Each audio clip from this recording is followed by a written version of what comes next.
जय हिंद दोस्तों। स्वागत है आप लोगों को अपने चैनल नॉलेज उट्स पर, जिस पर हम आज बिहार बोर्ड मैट्रिक परीक्षा 2024 को ध्यान में रखते हुए एक ऑब्जेक्टिव सेशन लेकर आ रहे हैं, जिसके अंतर्गत हर एक सब्जेक्ट के हर एक चैप्टर से अब तक जितने भी ऑब्जेक्टिव क्वेश्चन पूछे गए हैं, यानी कि 2011 से लेकर 2025 तक जितने भी ऑब्जेक्टिव क्वेश्चन पूछे गए हैं उसका सॉल्यूशन करवाया जाएगा।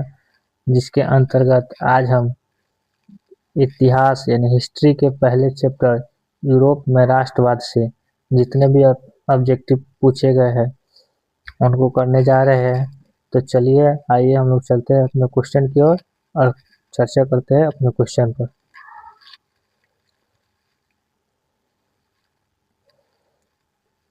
तो हमारा पहला क्वेश्चन है, सन 1870 में फ्रांस और प्रूसिया के बीच युद्ध कहाँ हुआ था।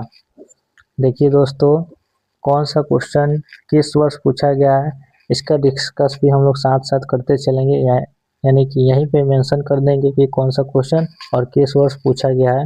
यहीं पे हम बोलते जाएंगे साथ साथ और यहीं पे मेंशन करते चले जाएंगे।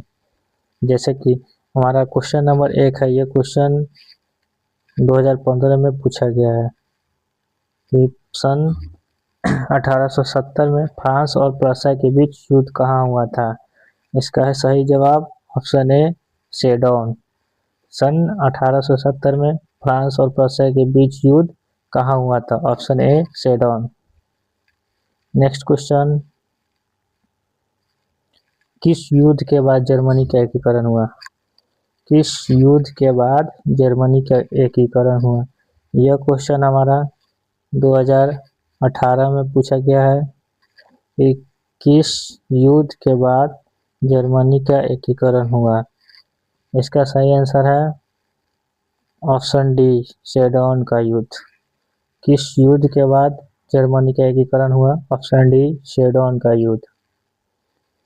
Next question, question number 3, Europe का मरीज किसे कहा जाता है। यह क्वेश्चन 2019 में पूछा गया है कि यूरोप का मरीज किसे कहा जाता है। यूरोप का मरीज किसे कहा जाता है। यह क्वेश्चन जो हमारा 2019 में पूछा गया है, इसका सही आंसर होगा ऑप्शन ए, तुर्की। यूरोप का मरीज तुर्की को कहा जाता है। Next question, question number 4, young Europe का संस्थापक कौन था। यंग यूरोप का संस्थापक कौन था। यह क्वेश्चन भी 2019 में पूछा गया है। यंग यूरोप का संस्थापक कौन था। इसका सही answer option A, Mazzini. Young Europe का संस्थापक कौन था, option A, Mazzini. Next question, question number 5, Tipu Sultan शासक थे, यानी कि टीपू सुल्तान कहाँ के शासक थे। यह क्वेश्चन हमारा पूछा गया है 2019 में। टीपू सुल्तान शासक थे, यानी कि टीपू सुल्तान कहाँ का शासक थे। तो टीपू सुल्तान मैसूर का शासक थे, ऑप्शन ए, मैसूर। अगला क्वेश्चन, क्वेश्चन नंबर 6, मेरा अगला क्वेश्चन है क्वेश्चन नंबर 6, गैरीबाल्डी पेशे से क्या था। गैरीबाल्डी पेशे से क्या था। यह क्वेश्चन 2 बार पूछा गया है, एक 2014 में और एक 2019 में। यह क्वेश्चन हमारा दो बार पूछा गया है, एक 2014 में और एक 2019 में, कि गैरीबाल्डी पेशे से क्या था। इसका सही ऑप्शन होगा डी, गैरीबाल्डी पेशे से एक नाविक था। गैरीबाल्डी पेशे से क्या था, गैरीबाल्डी पेशे से एक नाविक था। Next question, question number 7, Frankfurt की संधि पर हस्ताक्षर कब हुई थी। फ्रैंकफर्ट की संधि पर हस्ताक्षर कब हुई थी। यह क्वेश्चन हमारा 2025 में पूछा गया है। यह क्वेश्चन हमारा 2025 में पूछा गया है कि फ्रैंकफर्ट की संधि पर हस्ताक्षर कब हुई थी। इसका सही आंसर है ऑप्शन सी 1871 में। फ्रैंकफर्ट की संधि पर हस्ताक्षर कब हुआ? 1871 में। नेक्स्ट क्वेश्चन, क्वेश्चन नंबर 8, 1871 में कौन सी संधि हुई थी? 1871 में कौन सी संधि हुई थी? यह क्वेश्चन 2021 में पूछा गया है। ये 1871 में कौन सी संधि हुई थी? यह क्वेश्चन 2021 में पूछा गया है। 1871 में कौन सी संधि हुई थी? इसका सही आंसर फ्रैंकफर्ट की संधि, ऑप्शन ए। 1871 में फ्रैंकफर्ट की संधि हुई थी, option A. Next question, question number 9, 1830 की क्रांति के बाद फ्रांस में किस प्रकार का शासन स्थापित हुआ? यह क्वेश्चन हमारा 2021 में पूछा गया है। 1830 की क्रांति के बाद फ्रांस में किस प्रकार का शासन स्थापित हुआ? इसका सही आंसर होगा ऑप्शन सी गणराज्य, यानी कि 1800 क्रांति के बाद फ्रांस में गणराज्य शासन का स्थापित हुआ। Next question, question number 10, Germany के एकीकरण के लिए कौन उत्तरदायी था? जर्मनी के एकीकरण के लिए कौन उत्तरदायी था? 10 नंबर क्वेश्चन हमारा, ये भी 2021 में पूछा गया है। जर्मनी के एकीकरण के लिए कौन उत्तरदायी था? इसका सही जवाब होगा ऑप्शन बी बिस्मार्क, यानी कि जर्मनी के एकीकरण के लिए कौन उत्तरदायी था? Option B Bismarck. Next question, question number 11, Italy के एकीकरण निम्न में से किसका संबंध नहीं है? इटली के एकीकरण निम्न में से किसका संबंध नहीं है? ये जितने भी क्वेश्चन है सारे क्वेश्चन किसी न किसी वर्ष पूछा गया है, जिसका डेट हम मेंशन करते चल रहे हैं, ध्यान से देखना है। इटली के एकीकरण में निम्न में से किसका संबंध नहीं है? यह क्वेश्चन हमारा 2021 में पूछा गया है। इटली के एकीकरण में निम्न में से किसका संबंध नहीं है? इसका सही आंसर ऑप्शन ए बिस्मार्क। इटली के एकीकरण में से निम्न में से किसका संबंध नहीं है? तो बिस्मार्क का। Next question, question number 12, Italy और जर्मनी के एकीकरण के विरुद्ध निम्न में से कौन था? इटली और जर्मनी के एकीकरण के विरुद्ध निम्न में से कौन था? ये क्वेश्चन भी 2021 में पूछा गया है। इसका सही आंसर होगा ऑप्शन सी ऑस्ट्रिया। इटली और जर्मनी के एकीकरण के विरुद्ध निम्न में से कौन था? तो ऑस्ट्रिया। नेक्स्ट क्वेश्चन, जर्मनी के एकीकरण का प्रमुख वास्तुकार कौन था? जर्मनी के एकीकरण का प्रमुख वास्तुकार कौन था? 13 नंबर क्वेश्चन हमारा 2021 में पूछा गया है। ये भी क्वेश्चन है जो हमारा 2021 में पूछा गया है। जर्मनी के एकीकरण का प्रमुख वास्तुकार कौन था? इसका सही जवाब होगा ऑप्शन डी बिस्मार्क। जर्मनी के एकीकरण का प्रमुख वास्तुकार कौन था? Option D Bismarck. Next question, question number 14, Frankfurt की संधि किस वर्ष हुई थी? फ्रैंकफर्ट की संधि किस वर्ष हुई थी? यह क्वेश्चन भी हमारा 2 वर्ष पूछा गया है। एक 2020 और फिर 2021, यानी कि 2 वर्ष लगातार ये क्वेश्चन पूछा गया है कि फ्रैंकफर्ट की संधि किस वर्ष हुई थी। इसका सही आंसर होगा ऑप्शन डी 1871 में। फ्रैंकफर्ट की संधि किस वर्ष हुई थी? तो 1871 में।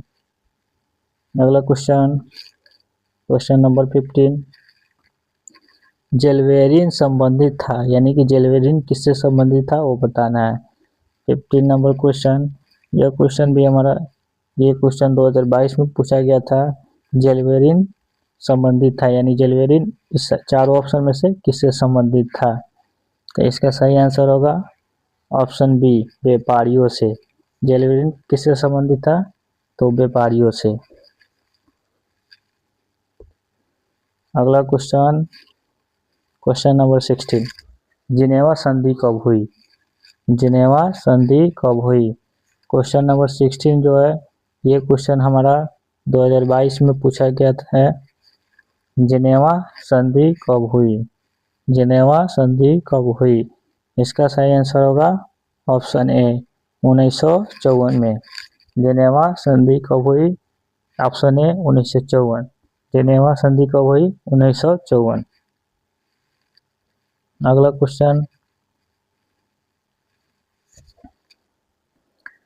काउंट काबूर को विक्टर इमैनुअल ने किस पद पर नियुक्त किया? 17 नंबर क्वेश्चन है, काउंट काबूर को विक्टर इमैनुअल ने किस पद पर नियुक्त किया? ये क्वेश्चन भी हमारा 2020 में पूछा गया है। काउंट काबूर को विक्टर इमैनुअल ने किस पद पर नियुक्त किया? इसका सही जवाब होगा ऑप्शन सी, प्रधानमंत्री। काउंट काबूर को विक्टर इमैनुअल ने प्रधानमंत्री पद पर नियुक्त किया था। नेक्स्ट क्वेश्चन, क्वेश्चन नंबर 18, बिचना सम्मेलन हुआ था, यानी बिचना सम्मेलन कब हुआ था? बिचना, ये क्वेश्चन में मिस्टेक लग रहा है, वियना सम्मेलन होना चाहिए। वियना सम्मेलन, यहाँ पे बिचना की जगह वियना सम्मेलन होना चाहिए। वियना सम्मेलन कब हुआ था? ये क्वेश्चन हमारा पूछा गया है 2020 में। वियना सम्मेलन हुआ था, यानी वियना सम्मेलन कब हुआ था? 18 नंबर का सही आंसर होगा ऑप्शन ए, 1815 ईस्वी में। वियना सम्मेलन कब हुआ था? 1815 में। नेक्स्ट क्वेश्चन, क्वेश्चन नंबर 19, निम्न में से किसके योगदान से इटली का एकीकरण पूर्ण हुआ? निम्न में से किसके योगदान से इटली का एकीकरण पूर्ण हुआ? ये क्वेश्चन हमारा 2022 और 2023 दोनों में पूछा गया है। इसका सही आंसर होगा ऑप्शन डी, यानी इनमें से सभी, यानी वियना सम्मेलन इन तीनों के योगदान से हुआ है, इसलिए इसका सही आंसर होगा ऑप्शन डी, इनमें से सभी। नेक्स्ट क्वेश्चन है 20 नंबर, रक्त एवं लौह की नीति का अवलंबन किसने किया?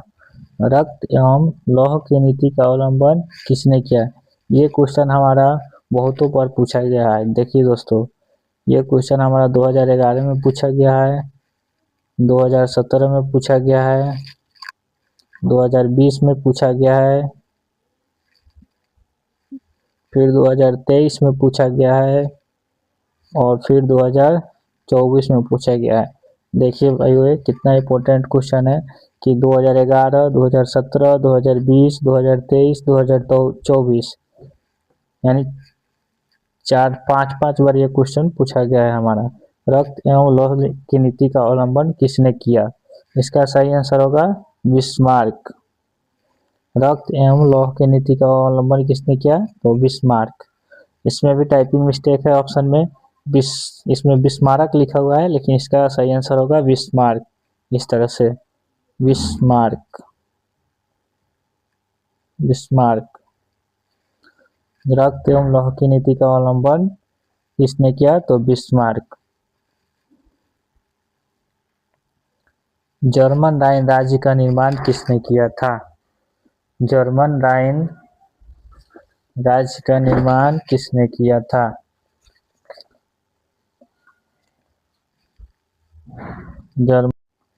देखिए दोस्तों, 21 नंबर क्वेश्चन हमारा है, जर्मन राइन राज्य का निर्माण किसने किया था?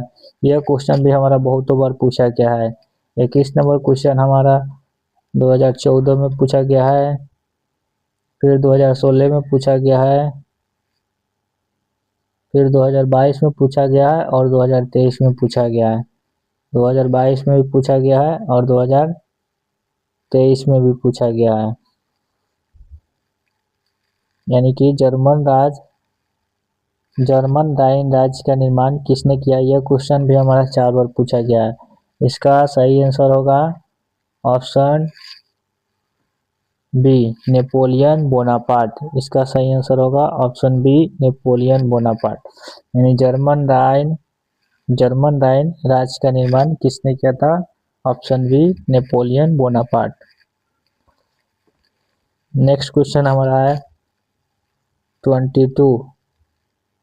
ये क्वेश्चन हमारे सेशन का आखिरी क्वेश्चन होगा कि निम्न में से किस सम्मेलन में जर्मनी की क्षतिपूर्ति राशि को कम कर दिया गया?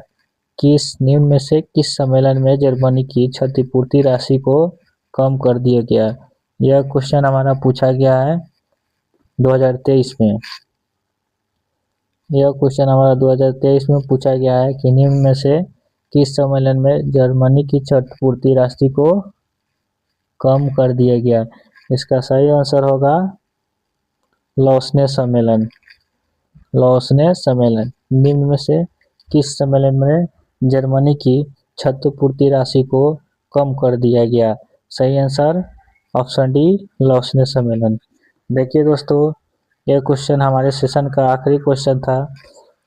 अगर आप लोग चाहते हैं कि इसी तरह से इसी चैनल पर हर एक सब्जेक्ट का और हर एक चैप्टर का हर एक चैप्टर वाइज प्ले लिस्ट चाहिए, जितने भी क्वेश्चन प्रीवियस ईयर पूछे गए 2011 से लेकर अब तक जितने भी, उसका प्लेलिस्ट अगर आप लोग चाहते हैं तो वीडियो के कमेंट बॉक्स में कमेंट करें और इसका रिव्यू दे, वीडियो कैसा लगा, और कमेंट करें कि अगला पार्ट, ताकि अगला पार्ट हम आप लोगों के लिए लेकर आ सके। जय हिंद, थैंक यू।